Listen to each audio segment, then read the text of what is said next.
If you're a fan of punk music in Australia, odds are you're a fan of Frenzal Rhomb. With a career spanning 3 decades and 10 full-length albums, they will go down as one of Australia's greatest punk bands. Despite never taking themselves seriously, picking fights with radio hosts Kyle and Jackie O, and being banned from Triple J, Frenzal Rhomb have continued to put out solid punk albums every 3 to 6 years, occasionally doing well on the ARIA charts despite the state of the music industry and the dominance of pop music. Their career is definitely an interesting one. Stay a while as I take you through the rise of Frenzal Rhomb. The rise of Frenzal Rhomb begins in '92 with Jason, or Jay, Wally, and Alexis, or Lex, Feltham, who went to the same school in St. Ives.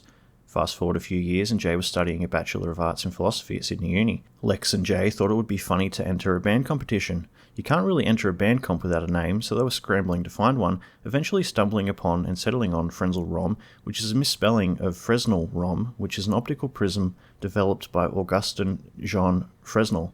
With a name to play under, the first initial lineup of the band in '93 consisted of Jay on vocals, Lex on bass, Ben Costello on guitar, and Carl Persky on drums. The boys had drummed up enough attention to appear at Big Day Out in January of '94, which is a pretty decent break for an up-and-coming punk band. 2 months later in March, the band's debut EP dropped titled Dick's Sandwich. You can imagine what that looks like, as it's probably not something I'll be able to include in this video. The cover art was controversial enough that any posters using it to promote the band had Frenzal Rhomb banned at certain venues, which is pretty extreme. At this point in time, and very early in the band's career, they had pissed off Triple J with comments about them playing the same 40 songs, with Triple J thinking the band were immature and needed to grow up. The production of the EP sucked, despite a couple of good songs including Richer Than You and Chemotherapy. It goes without saying, but the EP failed to chart. Fast forward to the latter half of the year in October, and a new single dropped titled Sorry About the Ruse on the band's own label, How Much Did I Fucking Pay for This Records? With new music out in the wild, Frenzal were picked up to support Bad Religion's Aussie tour with The Offspring and Blink-182 in '95. Around this time, Persky left the band with Nat Nickarouge joining on drums. In March of '95, the band's debut album, Coughing Up a Storm, released on Shock Records. The album was recorded in Darlinghurst and produced by David Price. The album failed to chart, however, there are some great songs here including Genius, an all-time favourite of mine, and 4 Litres, which is of course a song about goon bags, or if you're in the Illawarra, the Dapto briefcase. The album was relaunched in the US in 1997 by Liberation Records under a new title, Once a Jolly Swagman, Always a Jolly Swagman, which I don't really like at all. More touring followed that year, including a supporting slot for NoFX Down Under. The two bands struck up a friendship, with Fat Mike of NoFX signing Frenzal to his own label, Fat Wreck Chords, which would release the 4 Litres EP later that year in August. Frenzal played 14 of their own shows in '95. Off the back of a tour across Australia, album number 2 was underway, with recording and production taking place between '95 and '96 with Tony Cohen, who had previously worked with Nick Cave and the Bad Seeds. Not So Tough Now released to commercial success in July of '96, charting at 58 initially, and then peaking at 34 in 2021 when the vinyl reissue was released. The album achieved a gold certification by 2012, and for good reason. This one's got a few great tracks, with the production sounding much clearer this time around. Punch in the Face goes especially hard live, with Disappointment, Parasite, Not So Tough Now, and Uncle Ken rounding out personal favourites of mine. Ben Costello was next to go, with Lindsay McDougall, or The Doctor, joining on guitar soon after. The Punch in the Face EP released in November. '96 saw the band play 22 shows. Frenzal performed at Big Day Out again in January of '97. '97 would be another big year for the boys, supporting Blink-182 in the States, including plenty of shows at home and in New Zealand by themselves. Between the touring, there was more writing going on, culminating in recording and releasing album number 3, titled Meet the Family, in September of '97 under Shagpile Records at home and Fat Wreck Chords in the US. The album was recorded in May at Festival Studios, with production handled by Donald Cameron, who had previously worked with Bad Religion and NoFX. This was the first album to feature the Doctor, and the last one with Nat on drums. The band cracked the top 40 with this one, coming in at 39 with a gold certification again. This is probably my most listened to Frenzal album. I can't really fault any of the 18 tracks here. The real standouts for me are Mum Changed the Locks, Mr. Charisma, Ship of Beers, All Your Friends, and You Can't Move Into My House. Gordon, or Gordy, Foreman replaced Nat on drums soon after the release. Between their own tours of Australia with the Blue Meanies in '97, bringing their total number of shows that year to 27, and headlining the Aussie leg of the Vans Warped Tour in '98, the band were doing pretty well for themselves. So much so, in fact, that they were invited to the US leg of the Vans Warped Tour. '98 saw the band play a total of 46 shows across North America and Australia. After the supporting tour was done and dusted, album 4 was next on the agenda. A Man's Not a Camel was produced by Eddie Ashworth, who had worked with Sublime and Pennywise previously. The album was released in March of '99, charting at 11, which was the band's biggest release up until this point, with considerable radio play and appearances on music TV programs. The album was so good, in fact, that Triple J voted the album in at 92 and the hottest 100 Australian albums of all time in 2011. So many awesome songs in this one, including Never Had So Much Fun, You Are Not My Friend, I Miss My Lung, We're Going Out Tonight, Do You Want to Fight Me, and Methadone. Given the relatively mainstream success at the time, Frenzal performed Never Had So Much Fun at the '99 ARIA Awards, which was an awesome performance. You're definitely not going to see anything like this at the ARIAs in 2025 or in the future. In '99, the band played 50 shows across the US and Australia. By the end of '99, the band had put out 4 albums in the space of about 5 years, playing well over 150 shows. The start of 2000 was a bit slower, however, with the band writing and preparing for album number 5. The album was produced by Keith Cleversley and Phil McKellar. In 2023, Jay and the Doctor would mention how they had a poor relationship with their producer for this one. The album in question, Shut Your Mouth, released on the 20th of November 2000 under the Epic label, which was owned by Sony, who dropped the band 6 months later. The album charted at 31, but failed to receive a certification. Despite fans in the band themselves agreeing that this album was one of their worst, due in part to uninspired songwriting, there are still some good songs to be found, including Everything's Fucked, Coming Home, Nothing's Wrong, and Cheer Up. According to Jay and the Doctor, the upside was that the band didn't have to pay back any of the advance money that Sony had given them for the album. The boys played 29 shows across Australia and Japan to close out the year. No new music was released in 2001, however. Frenzal embarked on their biggest tour ever at this point, with a whopping 99 shows across Australia and Europe. Over on the Frenzal Rhomb website, there's a blog series where the Doctor and the band recount their tour stories. Definitely worth a read if you've got the time. In April of 2002, Lex left the band with his last song being a cover of Midnight Oil's The Dead Heart, which featured on the album Power and the Passion, a tribute to Midnight Oil. Tom Creese would take his place for a while. Apart from a cover being released, there was a drought in new music through 2002, with the band touring extensively again with 51 shows around the world. 2003 arrives and the band are back again with album 6 in April. Souci was produced by Eddie Ashworth and the band and released under Epitaph in Australia. The album charted at 42, but failed to receive a certification again. The lack of writing inspiration was clearly over, but because Frenzal are back in fine form on this one. Much like Meet the Family, there's hardly a bad track to be found. Russell Crowe's band goes way harder than it has any right to, a song about Russell Crowe's band 30 Odd Foot of Grunts, whose second album peaked at number 7. The other highlights for me, for many different reasons, are Bucket Bong, Looking Good, Lead Poison Jean, Who'd Be a Cop, and I Went Out with a Hippie and Now I Love Everyone Except for Her. I always wondered where the random samples on this album came from. Turns out they're from a 2000 doco called Cunnamulla, which is about an outback town in Queensland. The guy on the front cover is Gordy's father Jimmy, with other booklet art including pictures of Gordy's family from the 70s and 80s. Not long after Souci released, the Doctor created and produced a protest album called Rock Against Howard, featuring a shitload of Aussie bands. The album was created to protest against John Howard and the Libs by trying to inspire the youth to vote against the Libs. All profits went to support refugee charities. 2003 saw a total of 68 shows, another busy year. 2004 saw less touring for the band with only 34 shows. However, it was a year with a bit of controversy, which I'll summarise here. Frenzal Rhomb were playing the Bass in the Grass festival in Darwin. Radio personality Jackie O arrives late to MC the gig and in turn cuts Frenzal's set short by a few songs.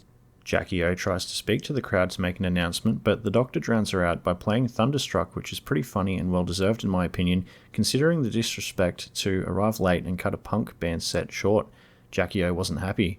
Jay also wasn't happy with her and other music industry people, given their hard-ons for pushing Australian Idol and Pop Stars contestants over Aussie bands.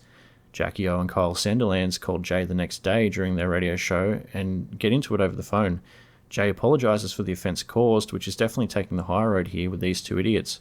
Kyle insults Frenzal's music, calling it shit, proclaiming that's why it's not played anywhere. Jay stands by his opinions that radio DJs and personalities need to play Aussie bands. ABC's Media Watch eventually cover the story, where they call Kyle and Jackie O radio thugs. The whole situation is pretty sad given the state of music in this country. Rock bands just aren't played on the radio or in commercial spaces like they were in the 90s and early 2000s, with pop artists front and centre for some time now. It seems like Jay could see it coming way back in 2004. In late 2004, Jay and the Doctor started working at Triple J, working the odd late night shift and request segment.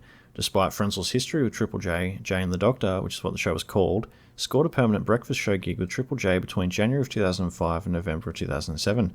2005 only saw the band playing 9 shows for the entire year with no new music.